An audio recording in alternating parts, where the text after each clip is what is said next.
Aujourd'hui, on va parler du livre Une petite cure du flou, donc aux Presses universitaires de France. Une petite cure du flou, c'est quoi? Pardon, je vais vous le dire. C'est sur Presse universitaire de France, perspective critique par Philippe Garnier.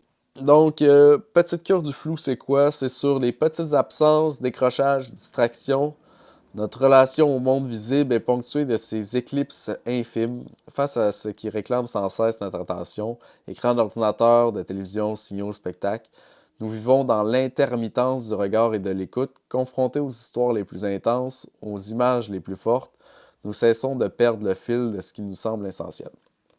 Donc, il va essayer de donner un sens à c'est quoi ces pertes, ces petites pertes-là de conscience, si on veut, donc dans cet univers de bruit de fond-là.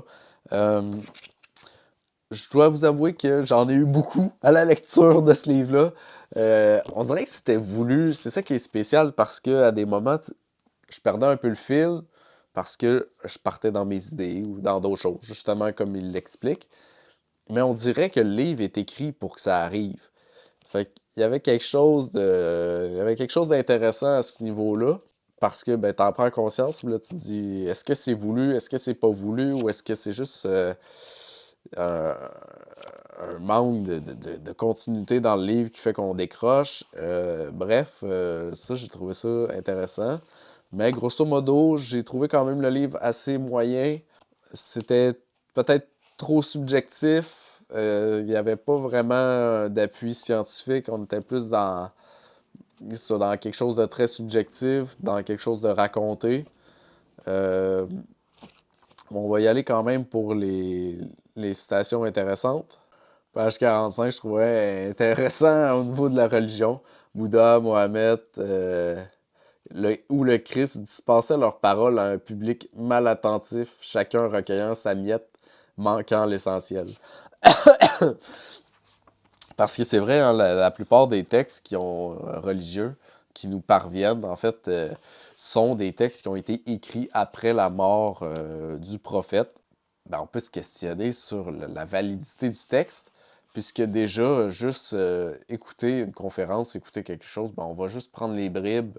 C'est vraiment très dur d'en saisir toute l'essence. Il y a un très gros aspect de contexte, qui est relatif aussi à notre personnalité, sur ce qui va nous parler ou ce qui va pas nous parler. Fait que bref, ça, je trouvais ça quand même intéressant, ce discours-là, qui est discours rapporté. Page 79-80, il parlait d'éduquer le consommateur à l'impatience perpétuelle. Ça, je trouvais ça bon. Ce qui est dommage avec le livre, c'est qu'on a des belles phrases comme ça, mais entourées de on sait pas trop. Fait que c'est ça qui est poche. Euh, mais il va dire que notre société fabrique des absents. Hein. Donc, il y a un travail sans cesse de doser l'absence chez le consommateur. Au fond, ce qu'il disait un peu, c'est que il y avait, il y avait une volonté de créer des petits moments d'absence, puis de les combler par la suite. Il va parler aussi des surdités sélectives. Hein? Donc, surdité sélective peut fasciner car elle accompagne un certain pouvoir, une faculté de retrait volontaire. Donc, il va associer ça vraiment à un aspect qui est volontaire, le fait que on veut pas entendre certaines choses, on se protège de certaines choses. Puis notre capacité d'attention, en fait, elle nous protège d'une certaine façon. Euh, Bref, je trouvais que le thème était intéressant, qui était peut-être pas, par contre, traité de la façon dont j'aurais aimé qu'il soit traité. Celui des petites absences, mais avec, je sais pas, un peu plus étayé comme livre. Je trouvais que celui-là était un peu trop personnel. Je trouvais que ben, il me perdait, justement. J'avais des moments d'absence. Puis je me demandais pourquoi.